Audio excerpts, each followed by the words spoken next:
नमस्कार दोस्तों, मेरा नाम है अमन शुक्ला और एक बार फिर लेकर आया हूं आप लोगों के लिए एक डरावनी कहानी। तो दोस्तों, कैसे हैं आप लोग? मैं आशा करता हूं कि आप लोग काफ़ी अच्छे होंगे और अपने अपनी लाइफ में काफ़ी अच्छा कर रहे होंगे।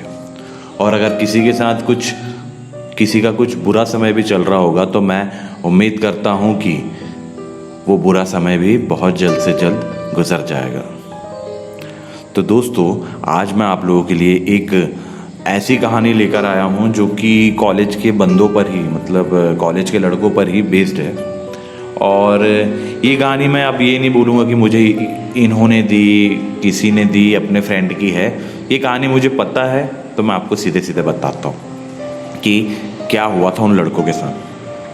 ये कहानी है 2014-2015 की, जब एक छोटी सी जगह सारणी के कुछ लड़के, इनके नाम बता देता हूँ मैं, जैसे दीपक, दिलीप, किशोर, विकास, अमन, ये लोग अपने क्षेत्र से 12th पास करके कॉलेज में एडमिशन लेते हैं भोपाल में, इंजीनियरिंग कॉलेज में। उस समय इंजीनियरिंग का काफ़ी ज़्यादा क्रेज़ था, तो खैर अभी भी है, लेकिन उस समय काफ़ी ज़्यादा था। तो जिसे देखो वो बोलता था कि भैया हम भी इंजीनियर बनेंगे। तो क्या होता है कि ये सब भी डिसाइड करते कि यार जब सब कर ही रहे हैं तो हम भी इंजीनियरिंग ही करते हैं, हमारे फ्रेंड्स भी सब साथ में रहेंगे। तो ये लोग पहुंच जाते हैं सारणी से भोपाल पीईटी के एग्ज़ाम्स देकर, और इनके कॉलेज वॉलेज इनको सब मिल जाते हैं और ये अपना पढ़ाई लिखाई करना वहाँ पे स्टार्ट कर देते हैं। अब इनकी जो भी पढ़ाई लिखाई बढ़िया चलते रहती है, साल भर कोचिंग वोचिंग जो भी लगा लेते हैं ये लोग, मस्त इनका एक रूटीन जम जाता है। सबके अपने अपने रूम हो जाते हैं, सब बाकायदा। मतलब स्टार्टिंग में नहीं है ऐसा होता कि जैसे अपन अपना घर छोड़ के पहली बार बाहर जाके रह रहे हैं, वो भी अकेले, मतलब फ्रेंड्स के साथ। तो एक एक्साइटमेंट भी रहता है, लेकिन रूटीन का कोई ठिकाना नहीं रहता। इन लड़का कब उठ रहा है, कब खा रहा है, कब नहा रहा है, कब कॉलेज जा रहा है, इस पर कोई वो नहीं रहता। अगर आपका वहाँ घर हो तो ऐसा रहता नहीं कि हाँ भाई घर वालों के साथ, मतलब घर वालों के अंडर में इंसान की रूटीन एक सही रहती है कि वो टाइम टू टाइम उठेगा, नहाएगा, अपना तैयारी करेगा, खाना खाएगा, नाश्ता करेगा, जो भी करता है, और फिर उसके बाद कॉलेज चल जाए। लेकिन जो लोग क्या बोलते हैं, अपना घर छोड़कर बाहर कॉलेज में पढ़ने आते हैं और रूम वूम में लेकर रहते हैं रेंट से, तो उन्हें काफ़ी चीज़ों का अरेंजमेंट करना पड़ता है। जैसे गैस हो गई और खाना बनाने वाली आंटी हो गई, और अपने कपड़े और अपने बेडशीट सब धुल के साफ़ रखना, ये सब इन्हें साल भर के अंदर ये सब इतना सीख जाते हैं। तो ये लोग भी सीख चुके थे इतना। अब कई बार क्या होता है कि जैसे हम लोग अगर कहीं किसी जगह में पढ़ रहे हो, जैसे इन्हीं लोगों को देख लो, ये लोग सारणी के थे और भोपाल में पढ़ने स्टडी करने आ गए थे। तो अब जो गवर्नमेंट एग्ज़ाम्स होते हैं ना, तो दूसरे जो अपने क्षेत्र के दोस्त होते हैं कि भाई किसी ने अगर एग्ज़ाम का फॉर्म भरा है और फलाना तारीख पर इस बंदे का एग्ज़ाम भोपाल में है, तो ऐसे ही इनके फ्रेंड्स कैलाश और संदीप, इनका पेपर था और ये लोग भोपाल आते हैं कि यार भाई अब भोपाल में तो अपने दोस्त लोगों का रूम है, तो भैया पेपर भी दे देंगे और वहीं रुक जाएंगे उन लोगों के साथ, थोड़ा गेट टुगेदर हो जाएगा और फिर अपने अपने घर वापस आ जाएंगे। तो ये लोग ऐसा सोचते हैं, कैलाश संदीप। अब कैलाश संदीप जब यहाँ आते हैं तो इन्हीं के फ्रेंड सर्कल में इनका एक फ्रेंड रहता है मनमोहन, है ना। ये तीनों साथ में पढ़े रहते हैं। जैसे मैंने आपको शुरू में स्टार्टिंग में नाम गिराया ना, दीपक, दिलीप, विकास, किशोर और जो भी 5 बंदों के, ये मतलब एक ही क्षेत्र के 8-10 बंदे यहाँ पे रहते हैं। तो मुझे सबके नाम उतने अच्छे से पता नहीं है, पर मैं आपको बताते जाता हूँ अपने हिसाब से। तो अब कैलाश और संदीप सोचते हैं कि चलो ठीक है, वहाँ पे मनमोहन भी रह रहा है, मनमोहन भी इन्हीं के साथ रहता था, तो मनमोहन के पास चल जाएंगे, उसका रूम है, वहीं पेपर दे देंगे और उसी के साथ रहेंगे, थोड़ा पार्टी वार्टी करेंगे और घर आ जाएंगे। तो कैलाश और संदीप अपनी जगह सारणी से पहुंचते हैं भोपाल। अभी भोपाल पहुंचते हैं, अपने फ्रेंड को कॉल करते हैं कि भाई कहाँ है, तो वो बोलता है कि फलाना ये जगह एड्रेस दे देता है और बोलता है कि यहाँ पर आ जाओ, मैं तुमको यहाँ मिल जाऊँगा, यहाँ से अपन लोग रूम चलेंगे और फिर उसके बाद अपन देखते हैं, कल तुम्हारा पेपर है तो आज तुम प्रेपरेशन कर लेना, कल बढ़िया से पेपर दे देना और फिर शाम को अपन पार्टी वार्टी करेंगे। तो कैलाश और संदीप मनमोहन की बताई हुई जगह पर पहुंच जाते हैं और वहाँ से मनमोहन के रूम पहुंच जाते हैं। अब इनका जो एग्ज़ाम सेंटर रहता है ना, जहाँ पे एग्ज़ाम्स होते हैं, तो ये लोग बोलते हैं कि भाई हमारा एग्ज़ाम सेंटर ये जगह पर है। तो मनमोहन बोलते हैं कि यार ये तो बहुत दूर है, इसके लिए तुमको बाइक लगेगी। अब क्योंकि तुम्हारा एग्ज़ाम जो है सुबह है 8 बजे, और ये जगह पे जाने के लिए तुमको प्रॉपर व्हीकल उस समय इतना नहीं, मतलब कॉलेज बस को छोड़ के कुछ नहीं ज़्यादा सुबह सुबह मिलता था, और ऑटो वोटो भी मिल गई तो बहुत अच्छी बात है। खैर वो तो लक पे डिपेंड करता है, क्योंकि उस समय उतना ज़्यादा वो नहीं था, ओला उबर वाला ज़माना नहीं था। तो वो बोलता है कि एक काम करता हूँ, मेरा एक फ्रेंड है गितेश, तो गितेश के पास बाइक है।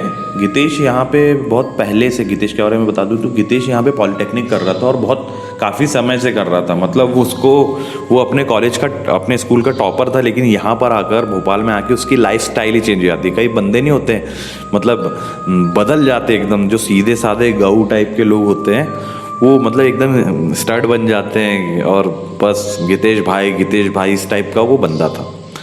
तो और ये भी सारणी से ही था, तो सब लोग आपस में कनेक्टेड रहते हैं। तो मनमोहन बोलते हैं कि मैं अपने फ्रेंड गितेश से, उसके पास बाइक है तो उससे बाइक ले लूँगा और फिर तुम दोनों को अपने अपने स्टॉप पर छोड़ दूंगा और तुम्हारा वेट करूंगा। तुम्हारा एक ही शिफ्ट में पेपर है तो 2-3 घंटे में टाइम पास कर लूँगा बाहर, और फिर तुम लोगों को पिक करके अपन वापस रूम पर आ जाएंगे।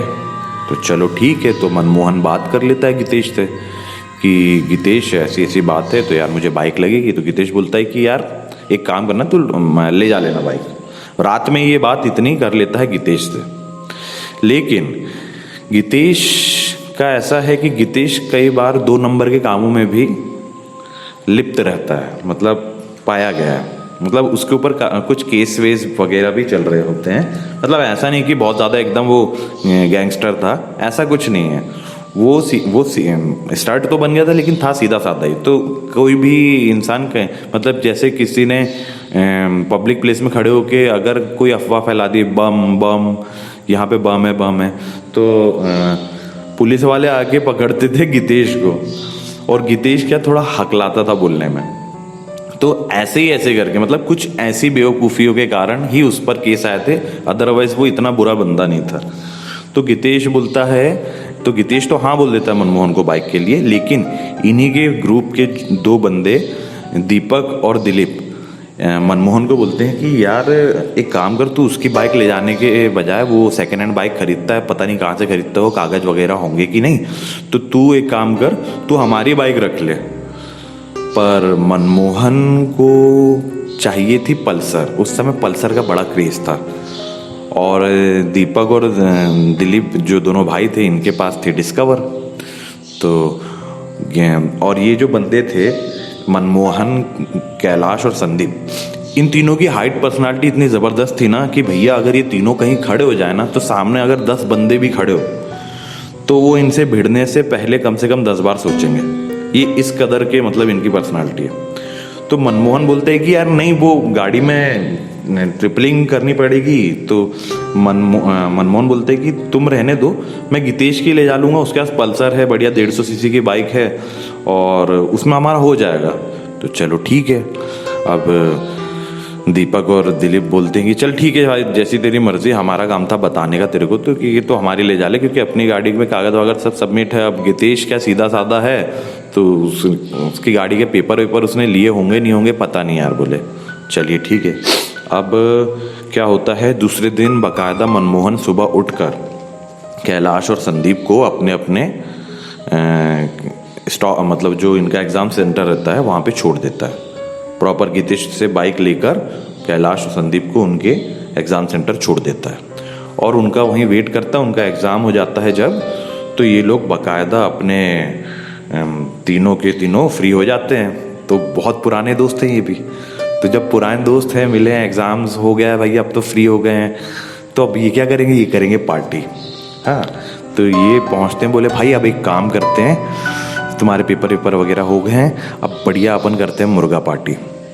तो ये लोग क्या करते हैं, अपना जो भी है खाने का नॉनवेज खरीद लेते हैं और ड्रिंक्स के लिए जो भी इनको लगता है विस्की रम जो भी ये लोग खरीद लेते हैं और ये पहुंचते हैं बढ़िया रूम और ये सोचते हैं कि बढ़िया है भाई, अब बढ़िया बनाएंगे और थोड़ी थोड़ी लगाएंगे और मस्त आराम से खाएंगे और आराम से सोएंगे, फिर कल तुम लोग चले जाना। तो ये लोग अपना बाकायदा सब सामान लेकर पार्टी का पहुंच जाते हैं अपने रूम, मनमोहन के रूम।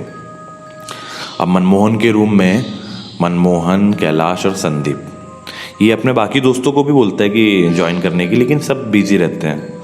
तो मनमोहन, कैलाश और संदीप क्या करते हैं, बढ़िया अपना बनाते हैं जो भी खाने का इनका नॉनवेज है और बढ़िया ड्रिंक्स विंक्स चलते रहते हैं और ये मस्त अपना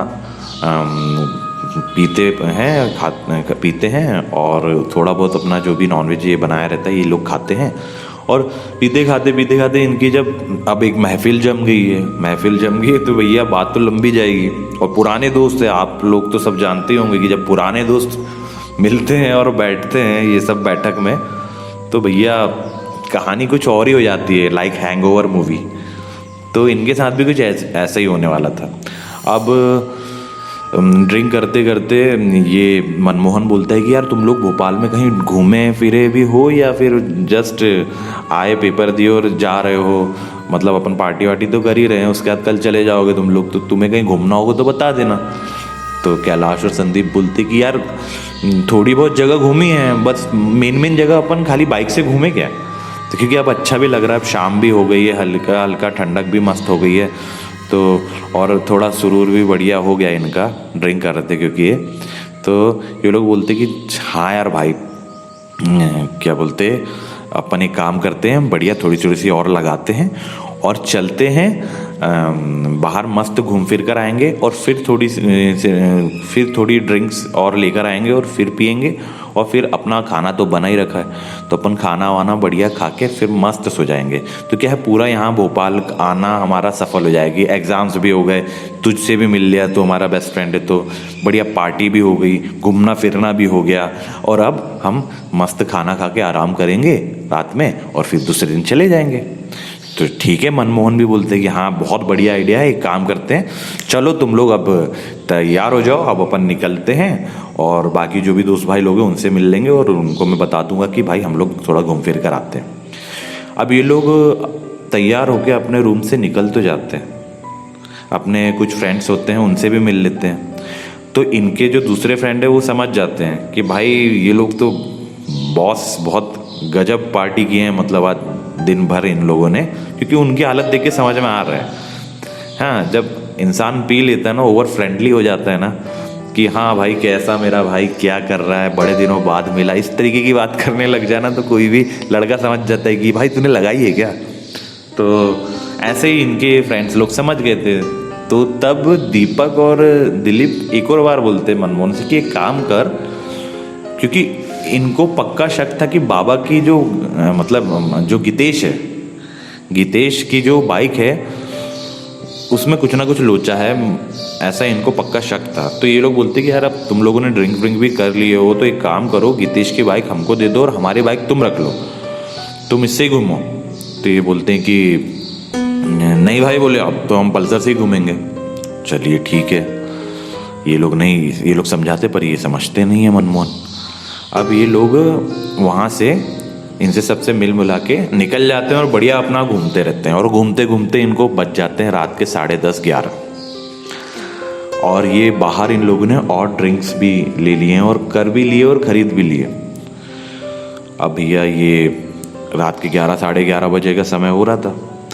तो ये लोग अपने रूम से अपने रूम पर वापस आ रहे थे, तभी रास्ते में इनको मिलता है चीता। वो जंगल वाला चीता नहीं, हमारे यहाँ जो पुलिस वाले जो रहते हैं ना, आप लोग वैसे जानते होंगे, जो नाइट में जो दुष्ट लोगों को, मतलब जो अपराधियों को और जो ऐसी मस्ती मजाक करने वाले, मतलब जो फालतू टाइप के लड़के होते हैं ना, उन पर नज़र रखने के लिए हमारी सरकार ने जो राउंड मारते हैं पुलिस वाले, उनकी बाइक रहती है येलो कलर की और उन्हें चीता बोलते हैं और उनसे बच के जाना भैया बहुत नामुमकिन है। तो वो चीता वाले देखते हैं पुलिस वाले कि भाई एक तो ट्रिपलिंग, ऊपर से बहुत ही ज़्यादा मतलब नशे में लग रहे हैं, तो ये आवाज़ देते हैं रुको करके। पर ये लोग इतनी मस्ती में भंड थे कि ये लोग बोलते हैं हट हट, ये उनको हड़का देते हैं और ये लोग भैया गाड़ी भगाते, क्योंकि अब ये लोग पल्सर में, भाई ये भी तेज चलेंगे। अब भैया ये चलाते गाड़ी, इनको समझ में आता है कि पीछे से पुलिस वाले इनका पीछा कर रहे हैं। तो संदीप और कैलाश बोलते मनमोहन गाड़ी भगा, क्योंकि ये पीछे से आ रहा है पुलिस वाला। मनमोहन भी आओ देखता ना था, वो बोलते चलो ठीक है ना भाई, ये अपने को पकड़ ही नहीं सकते, अपने पास पल्सर है, चलिए ठीक है। अब ये गाड़ी डाल देता हाईवे में और भयानक भगाते हैं गाड़ी। पुलिस वाले भी कम नहीं है, भयानक पीछा करते हैं। लेकिन क्या होता है, एट द लास्ट मोमेंट एकदम से मनमोहन को ये समझ में आता है कि भाई गाड़ी का पेट्रोल होने वाला खत्म। तो कैलाश संदीप बोलते हैं कि एक काम कर, जितनी स्पीड में हो सके भगा, और आगे जहाँ पर भी तुझे कुछ ऐसी जगह दिखे सुनसान टाइप की, तो वहाँ पे गाड़ी तुरंत बंद करना, और गाड़ी वहाँ पे छुपा के अपन खड़े हो जाएंगे, ताकि पुलिस वाले अपने को देख ना सके, पकड़ ना सके। ये ऐसे ही करते हैं। मनमोहन सीधे बाइक चला रहा होता है, बाइक स्पीड में होती है, उसको समझ में आ गया कि पेट्रोल अब ख़त्म हो जाएगा, तो वो क्या करता है, वो गाड़ी बंद कर देता है, जिससे गाड़ी के लाइट वाइट सब बंद हो जाते हैं, ताकि ये दूर से विजिबल ना हो सके। पीछे का लाइट जो रहता है ना, वो रेड कलर का, वो भी सब बंद। और इसे एक मोड़ दिखता है, तो उस मोड़ के अंदर गाड़ी डाल देता है, और गाड़ी बंद है, अपने आप जितनी दूर तक जा सकती है ये लोग जाने देते हैं। गाड़ी लास्ट में आके रुक जाती है। अब ये लोग क्या करते हैं, गाड़ी को एक जगह खड़ी करके चुपचाप वहाँ पे देखते रहते हैं। वहाँ की मतलब जिस जगह में डाला था वहाँ पे बाउंड्री थी चारों तरफ, तो ये लोग चुपचाप वहाँ से देखते रहते हैं कि पुलिस वाले कहाँ हैं। पुलिस वाले भी इनको दिखते हैं, तो ये लोग डर जाते हैं, तो यार इधर अंदर ना डाल दे, नहीं तो आज भयंकर मारेंगे लोग। पर पुलिस वाले इधर उधर देखते हैं और इस तरफ देखते हैं, बोले इन लोगों को पुलिस वालों की आवाज़ सुनाई देती है कि बोले इधर अंदर तो जाएंगे नहीं, या तो इधर गए होंगे और पीछे तो आएंगे नहीं। तो ये पुलिस वाले आगे की ओर निकल जाते हैं। अब ये लोग राहत की सांस लेते कि चलो भैया जान बची।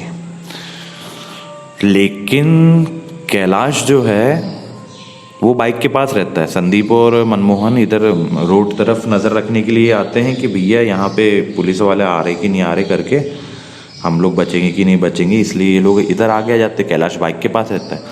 अब ये लोग जाते हैं, बोलते हैं कैलाश को कि क्या हो गया भाई, मतलब कैलाश जो है एकदम सुन्न पड़ा है बाइक के पास, कुछ नहीं, ये लोग आ रहे हैं, इनका कोई रिस्पांस नहीं। कैलाश ने ये तक नहीं पूछा कि पुलिस वाले गए कि नहीं गए, कुछ नहीं, एकदम सुन पड़ा है। तो संदीप बोलता है कि क्या हो गया भाई, सो गया क्या?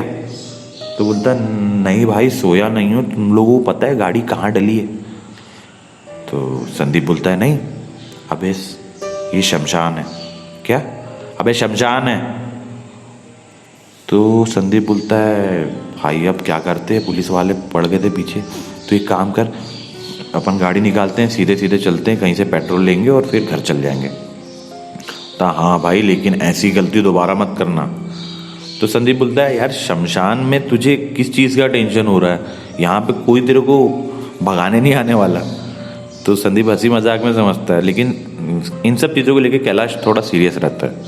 तो मनमोहन बोलता है चलो गाड़ी उठाओ, चलो चलते हैं। अब ये लोग अपनी बाइक स्टार्ट करते हैं, मतलब वहाँ से करीब एक आधा घंटे बाद ये लोग निकलते हैं, क्योंकि इन्होंने देख लिया था कि पुलिस वाले आगे तरफ गए हैं, हो सकता है पीछे भी आए, लेकिन पुलिस वाले अपना आगे दूसरा रास्ता पकड़ के निकल जाते हैं कि भाई उनको समझ जाते हैं कि ये लोग निकल लिए। अब ये लोग निकलते हैं वहाँ से, और गाड़ी में जो भी थोड़ा बहुत पेट्रोल बचा रहता है जैसे तैसे टंकी में फूंक मार के स्टार्ट करते हैं और गाड़ी को पेट्रोल पंप तक पहुँचाते हैं। वो तो इनकी किस्मत अच्छी थी कि पेट्रोल पंप ज़्यादा दूर नहीं था, वरना पल्सर जैसी गाड़ी हिले ना एक बार उसका रिजर्व का ख़त्म हो जाए। तो ये पहुंच जाते हैं पेट्रोल पंप, वहाँ से पेट्रोल डलाते हैं, चुपचाप अपने रूम पर आके बाइक खड़ी करते हैं और सो जाते हैं। खाना वाना खाकर सो जाते हैं, क्योंकि उनको बहुत चैन की सांस मिली थी ना, क्योंकि आज दिन भर इतना हंगामा कर लिया था कि भैया पेपर दे दिया, पार्टी कर ली, पूरा भोपाल घूम लिया, और ऊपर से रात में पुलिस वाला कांड अलग हो गया। तो चैन की सांस लेते हैं, खाना खाते हैं, थोड़ा थोड़ा सो जाते हैं। सुबह 7 साढ़े 7 बजे जब मनमोहन की नींद खुलती है, तो मनमोहन देखता है कि कैलाश जहाँ पे वो सब्जी भाजी का कचरा नहीं रखता इंसान, मतलब हम लड़के लोग हमारे रूम में एक अलग जगह रहती है जहाँ पे ढेर सारा कचरा होता है, तो वहाँ पे कैलाश कुछ कर रहा होता है। तो मनमोहन बोलता है कि क्या कर रहा है, तो कैलाश कोई जवाब नहीं देता। फिर मनमोहन भी सोचता है कि यार करने तो जो कर रहा है, वो सो जाता है। थोड़ी देर बाद जब वो टाइम देखता है, उसकी नींद खुलती है तो 9 बज जाते हैं। संदीप भी मस्त सोया अभी, तो मनमोहन फिर उठता है कि भैया अब उठ जाना चाहिए। वो देखता है कि कैलाश वहीं बैठा है कचरे घर के पास, मतलब जो हमारे रूम, इनके रूम में जो कचरा था जहाँ रखा था, वहाँ कचरा ढेर सारा होता है लड़कों के रूम में, तो वहाँ पे वो बैठा था। अब मनमोहन बोलता है भाई तू कर क्या रहा है, 2 घंटे से देख रहा हूँ तेरे को, 7 बजे मैंने देखा था और तू 9 बजे तक यहाँ कर क्या रहा है। और वो जैसे ही ये बोलते बोलते उसके पास जाता है तो वो देखता है कि कैलाश रात के जो नॉनवेज ये लोग खाए होते हैं ना, तो उस जो भी चीज़ इन लोगों ने खाई थी नॉनवेज में, उसकी जो हड्डियाँ वहाँ पे पड़ी थी, कैलाश उन हड्डियों को चूस रहा था, चाट रहा था। मनमोहन एकदम शॉक्ड हो जाते कि अबे कर क्या रहा है तू, पागल वागल हो गया कि भाई खाना लग रहा है तो इसमें से खाना।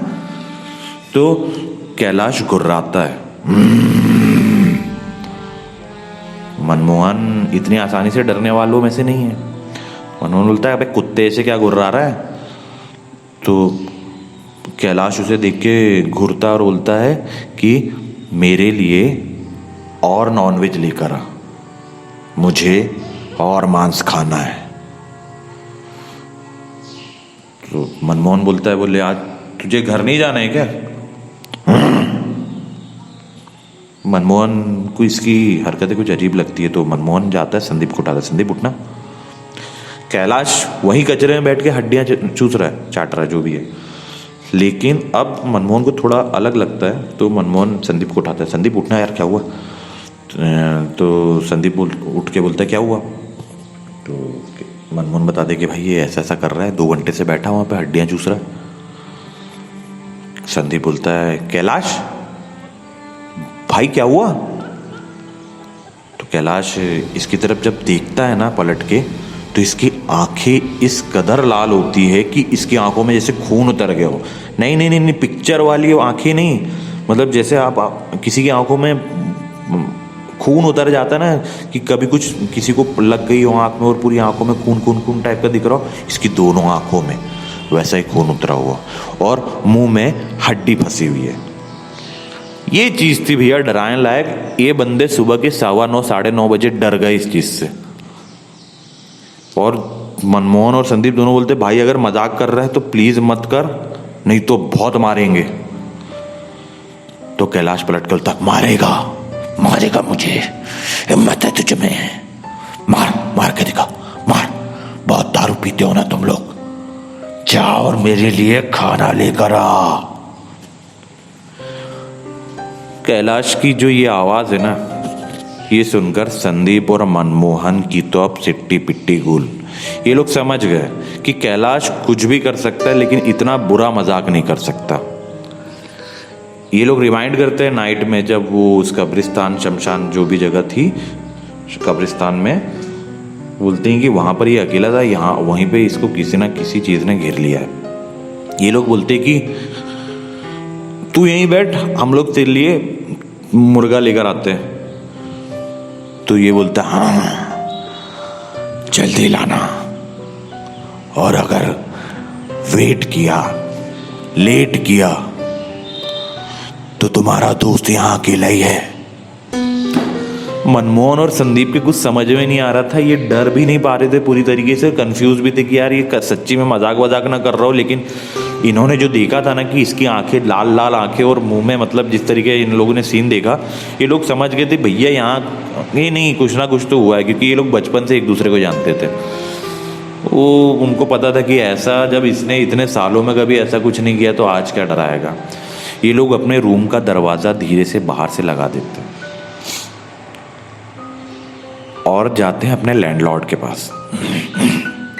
इनके जो लैंडलॉर्ड हैं, कृष्णमूर्ति जी नाम था इनका, और कृष्णमूर्ति जी जो हैं एक साउथ इंडियन फैमिली है इनकी। तो ये जो हैं ये मतलब भोपाल में ही पले बड़े और बसे हैं, है ना। तो ये यहाँ पे हर चीज़ को अच्छे से जानते थे। तो कृष्णामूर्ति जी को ये बताते हैं कि अंकल जी हमारा एक फ्रेंड आया है और रात में हम लोग कल हम दिन भर घूमे फिरे। और ये इनके जो लैंडलॉर्ड थे ऐसे नहीं थे कि आप हमारे रूम पे पी नहीं सकते, खा नहीं सकते, ऐसा कुछ नहीं था। ये बोलते कि सब चीज़ करो लेकिन लिमिट में करो, है ना। अपनी पढ़ाई पर भी ध्यान दो, अपने घर वालों पर भी, है ना। और ऐसे ही ये लोग भी थे। ये मतलब ऐसे कोई ऐसे दरुए लड़के नहीं थे कि भैया बस घर में पेपर के बहाने से आ गए भोपाल और यहाँ पे पेपर छोड़ के बस अय्याशी कर रहे हैं। ये इस टाइप के भी लड़के नहीं थे। तो इसलिए इनके लैंडलॉर्ड इनका पूरा ध्यान रखते थे।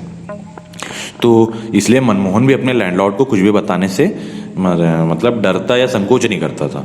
तो वो जाके बताता है कि अंकल कल ये मेरे फ्रेंड लोग जो आए थे ना, आपको मिलाया था, ये इनसे भी मिले हुए थे, ऐसे कैलाश और संदीप, इनके लैंडलॉर्ड से।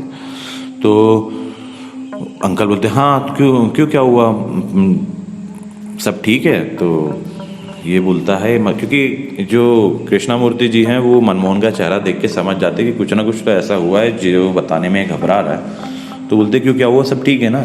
तो बोलता अंकल ठीक नहीं है, वो ऐसी बात है कि कल हम दिन भर हमने ऐसा किया है, शाम को मस्त घूमे फिरे, लेकिन नाइट में हमारे पीछे पुलिस वाले पड़ गए थे।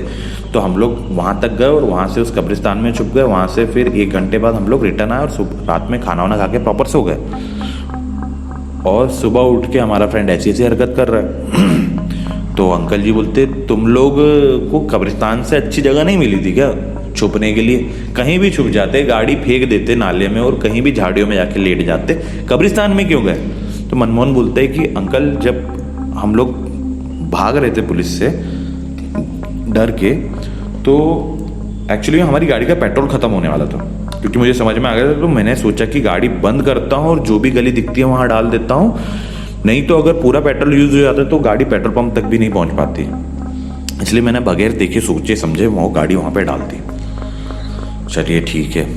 अब कृष्णामूर्ति जी अंकल जो हैं बोलते हैं कि चलो तुम्हारे रूम पे देखते हैं। तो वो कैलाश संदीप बोलते कि अंकल वो हमारी जैसी पर्सनालिटी वाला है, अगर बिफर गया तो हम दोनों कितना संभालेंगे। तो अंकल बोलते हैं गेट नहीं खोलेंगे अपन, खिड़की से झाँक के देखते हैं।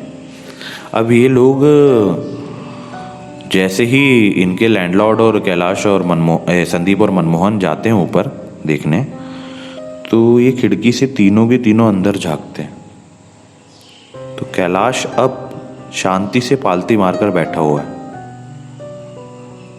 और ये लोग कैलाश को खिड़की से देख रहे हैं। और वो बिल्कुल पिक्चर वाली स्टाइल में वापस ऐसा पलटता है, लेकिन इनकी तरफ नहीं देखता, वो देखता है बिस्तर पे पड़ी घूम रही छिपकली की तरफ। छिपकली अब क्या है, रेंट से जो रूम लेते हैं ना यार, बेड तो खरीद नहीं पाते, अगर मिल गया तो अच्छी बात है। तो जो हमारे बिस्तर रहते हैं ना, तो वो चटाई के ऊपर गद्दा और गद्दे के ऊपर बेडशीट और उसी के ऊपर तकिया वगैरह सब ऐसा पड़ा रहता है रूम पे।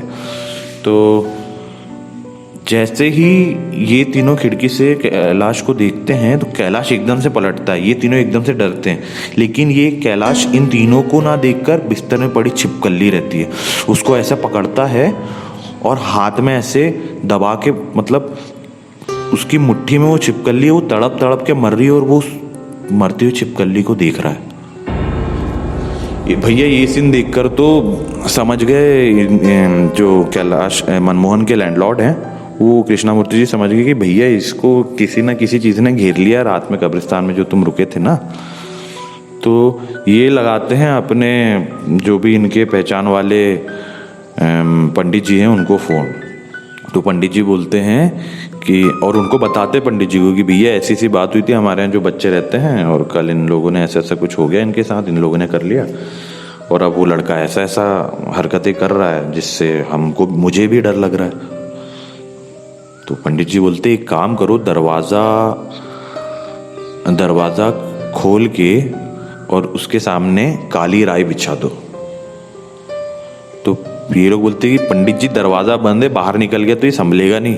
तो बोले मैं वही कह रहा हूँ, दरवाज़ा खोलो, बंद दरवाजे भी नहीं, दरवाज़ा खोल देना और उसके बाद इसी के सामने काली राई डाल देना, जिसके कारण ये वहीं पे रहेगा, उस रूम से बाहर नहीं निकलेगा, तब तक के मैं आता हूँ। ठीक है भैया। अब पंडित जी के बताया अनुसार कृष्णामूर्ति अंकल जी ने ऐसा किया और वाकई में कैलाश कहीं बाहर नहीं गया। अब मनमोहन और संदीप काफ़ी ज़्यादा टेंशन में कि भैया कैसा क्या होगा, इसके इनके दिमाग में यही चल रहा है कि घर पर क्या बताएंगे, आंटी अंकल जी तो खा जाएंगे कि कहाँ गए थे तुम लोग, क्यों, तुमने क्या किया, सब बताना पड़ेगा तो घर वाले बहुत जूते मारेंगे। लेकिन अब जो हो गया वो हो गया, क्या कर सकते हैं। संदीप के मन में बार बार ख्याल आ रहा है कि यार इसके घर पे बता दूं क्या, हो सकता है वो लोग कुछ करें। मनमोहन बोलता है 1 मिनट पहले पंडित जी को आ जाने दे, वो क्या कर सकते हैं पहले वो देख लेते हैं, अगर नहीं होगा तो फिर तो घर पे बताना ही है कि नहीं। तो संदीप भी ये सुन के थोड़ा शांत हो जाता है और बोलता है कि सही बोल रहा है तू, रुक जाते पंडित जी के आने तक। अब पंडित जी आते हैं, पंडित जी को देखकर ऐसा लग ही नहीं रहा है कहीं से कहीं तक कि ये कोई ऐसे पंडित जी हैं कि भैया ना, मतलब अपन एक इमेजिनेशन रहती ना कि हाँ भाई कोई साधु बाबा टाइप के इंसान होंगे, कोई महात्मा टाइप के कि आएंगे और हमारे दोस्त को ठीक कर देंगे। नहीं, ये जो पंडित जी ने बिल्कुल सीधे सिंपल है, बढ़िया। इन्होंने सफारी सूट पहना हुआ है, आए हैं बकायदा, और इन्होंने कृष्णामूर्ति जी से नमस्कार किया, इन दोनों लड़कों को देखा और सीधे उस गेट के अंदर चले गए। गेट के अंदर चले गए और जाके कैलाश के पास बैठ गए। अब भैया ये चीज़ देखिए, पंडित जी की जो हाइट पर्सनालिटी थी ना, ऐसी नहीं थी वो कैलाश जैसे बंदे को संभाल सके। तो यही चीज़ देखकर संदीप और मनमोहन काफ़ी आश्चर्यचकित हो जाते हैं कि भैया ये पंडित जी तो सीधे अंदर चले गए, वो कैलाश इनको फेंक फाक ना दे इधर उधर।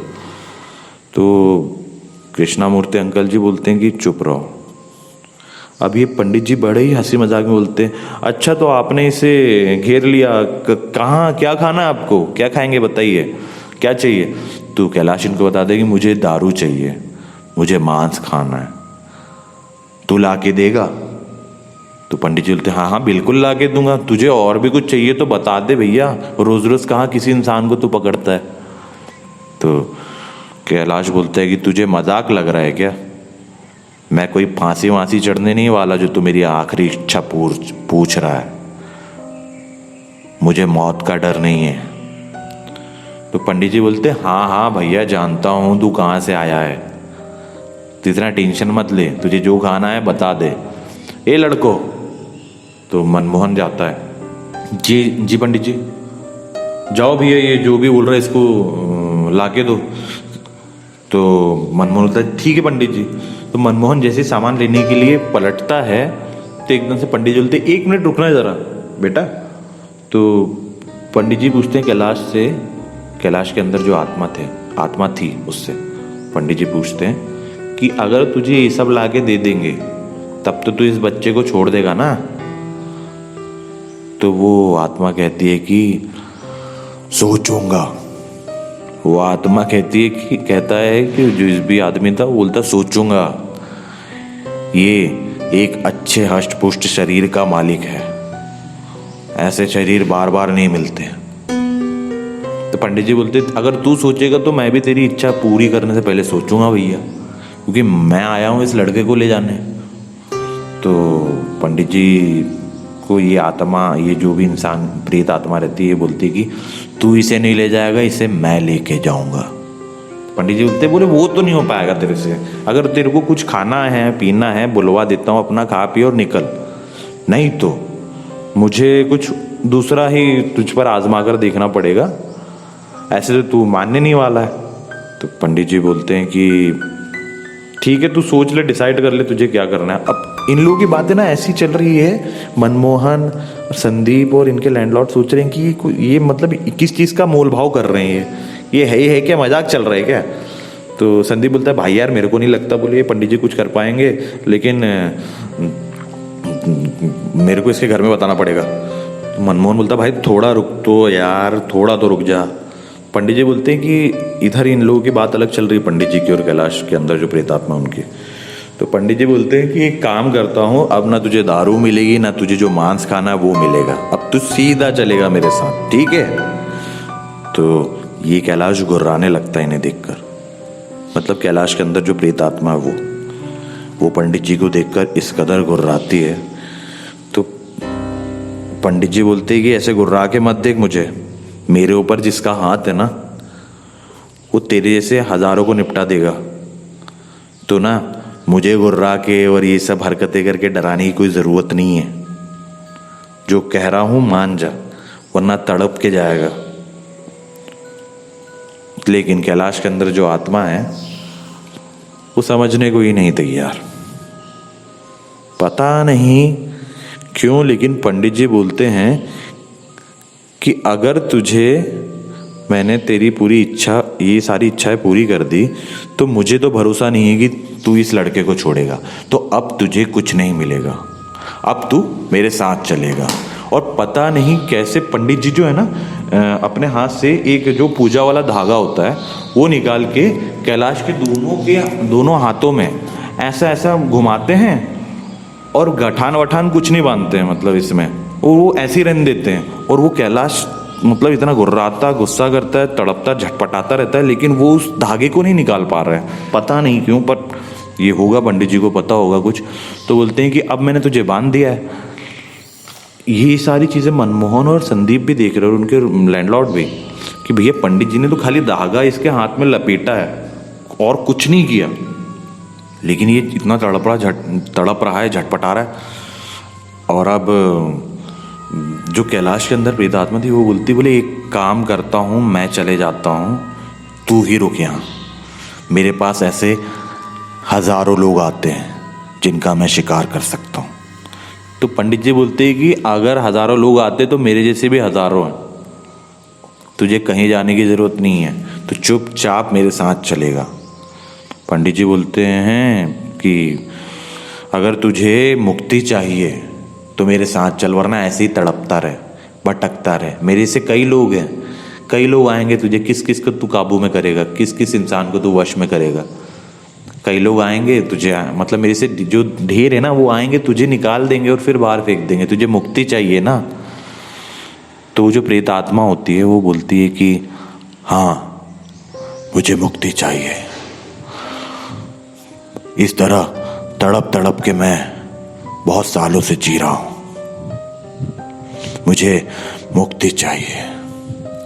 तो पंडित जी बोलते हैं कि इस लड़के को छोड़ और मेरे साथ चल।